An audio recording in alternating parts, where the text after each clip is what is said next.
नमस्कार। तीसरी आंख न्यूज़ 24 में आपका स्वागत है और मैं आपका दोस्त सुभाष मिश्रा।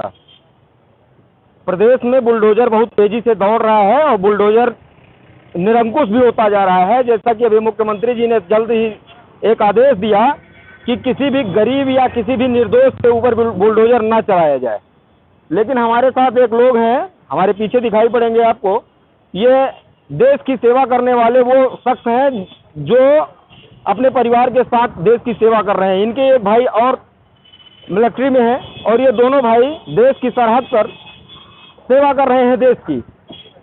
स्थिति ये है कि बुलडोजर अब इतनी तेजी से चल रहा है कि देश की सेवा करने वाले के घर पे भी चलेगा।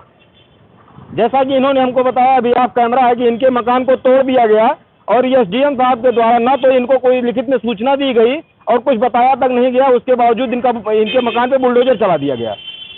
अब बुलडोजर निरंकुश होकर देश की सेवा करने वाले देश के रक्षकों पर भी चलेगा, तो आखिर ये देश के रक्षक कहाँ जाएंगे? यह व्यक्ति रोता हुआ जब मुख्यमंत्री जी से मिलने के लिए मुख्यमंत्री आवास गया तो वहां पर भी आज शायद मुख्यमंत्री जी से इनकी मुलाकात नहीं हो पाई। आंख में आंसू लिए हुए मीडिया की शरण लिया और हमने सोचा कि क्यों ना इनकी व्यथा को जनता के सामने रखा जाए और इस प्रशासन को, जो प्रशासन क्षीर निद्रा में सो रहा है, उसको जगाने की कोशिश की जाए। तो आइए थोड़ी इनसे चर्चा करते हैं और जानने की कोशिश करते हैं आखिर हुआ क्या इनके साथ। नमस्कार। नमस्कार सर। स्वागत है सर आपका। सर मेरा नाम दीप सिंह है। मैं भारतीय थल सेना में सर्विस करता हूँ। मेरा छोटा भाई भी भारतीय थल सेना में सर्विस करता है और हम दोनों भाई एक ही रेजिमेंट में भारत की राजस्थान सीमा अड्डे पर तैनात हैं।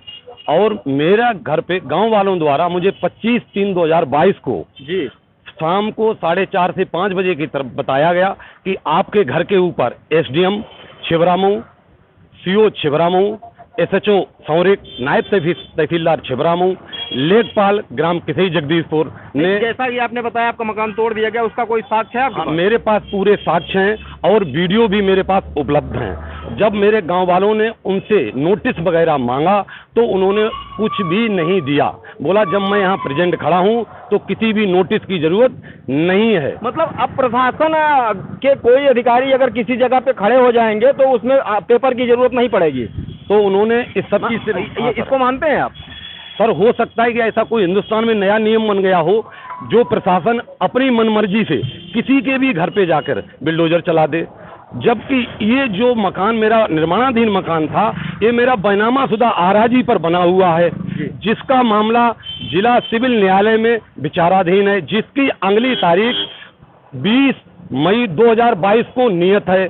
कोर्ट के तरफ से या लिखित या मौखिक मेरे भाई को कोई भी लिखित सूचना नहीं दी गई कि आपके घर पे बिल्डोजर चलेगा।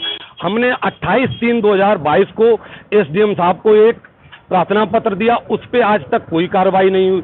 उसके बाद 4/4/2022 को मेरी पत्नी, मेरा पूरा फौजी परिवार डीएम ऑफिस के आगे धरने पर बैठा रहा, जिसका कि 5 तारीख के जितने भी न्यूज़पेपर वीडियो हैं सभी में वायरल है। आज तक कोई कार्रवाई नहीं हुई। आज मुझे दुख के साथ सीएम ऑफिस में आके अपना एक प्रार्थना पत्र देना पड़ा। तो क्या मुख्यमंत्री जी से आपकी मुलाकात हुई? मुख्यमंत्री साहब मुझे आज नहीं मिले और जो अधिकारीगण थे उनको मैंने दिया और अपनी बात बताई तो उन्होंने बोला आपको न्याय मिलेगा, लेकिन मुझे नहीं लग रहा कि मुझे न्याय मिलेगा। ऐसा मैं इसलिए कह रहा हूं क्योंकि सबसे कम मुझे टाइम मिलता है, क्योंकि मैं भारतीय सेना में दोनों भाई सर्विस करता हूं और मुझे हर समय मैं कोर्ट कचहरी के टाइम से छुट्टी नहीं आ सकता हूं। मुझे जितना एक सरकारी कर्मचारी को छुट्टी मिलती उतनी मिलेगी। हम बार बार यहाँ आके अपने घर की रक्षा नहीं कर पा रहे हैं। तो क्या कोई साक्ष्य दिखाने की कोशिश? मेरे पास पूरे साक्ष्य हैं, बैनामाशुदा कागज जिसपे कोर्ट के ऊपर कागज, कोर्ट जो सिविल न्यायालय में चल रहा है न्यायालय, उसके कागज, और जो मैंने एप्लीकेशन, वीडियो, न्यूज़पेपर सभी में दिया, उसके पूरे साक्ष्य मेरे पास हैं। इसके बावजूद आपका मकान गिरा दिया गया? इसके बावजूद मेरा मकान गिरा दिया बगैर कोई भी लिखित सूचना दिए। बिना लिखित सूचना दिए? एसडीएम साहब ने क्या कहा जब आपने उनसे पूछने की कोशिश की कि आखिर सर मकान गिराया गया, हमको नोटिस क्यों नहीं, तो एसडीएम साहब ने क्या जवाब दिया? उसी दिन 25/3/2022 को, जिस दिन मेरे घर पे बिल्डोजर चलाया गया, उस दिन मैंने एसडीएम साहब, जिलाधिकारी महोदय डीएम कन्नौज के दोनों लोगों को फोन पे बात करने की कोशिश की। इन दोनों लोगों के फोन स्विच ऑफ थे 4:30 बजे से लेके 5:30 बजे तक 25/3/2022 को। मतलब फोन बंद कर दिया और मकान गिरा दिया? मेरा मकान गिरा दिया गया फोन बंद करने के बाद। एक मिलिट्री मैन का। मैं दोनों भाई भारतीय थल सेना में सर्विस करता हूँ। दोनों भाई भारतीय थल सेना में हैं। हाँ, भारतीय थल सेना में सर्विस करता हूँ। आप देख रहे हैं भारतीय थल सेना में कार्यरत दोनों भाई, और दोनों भाइयों का मकान गिरा दिया गया। बुलडोजर निरंकुश होता जा रहा है, जैसा कि इनके द्वारा बताया जा रहा है। सारे साक्ष्य इनके पास मौजूद हैं, इसके बावजूद कार्रवाई नहीं हो पा रही है। अगर इसी तरीके से मुख्यमंत्री जी के आदेश के बावजूद मकान गिराए जाते रहेंगे तो इस देश की सेवा करने वाले व्यक्ति कहाँ जाएंगे? जो व्यक्ति सेवा कर रहा है देश का, आप देख सकते हैं इन्होंने सारे साक्ष्य को दिखाने की कोशिश की है।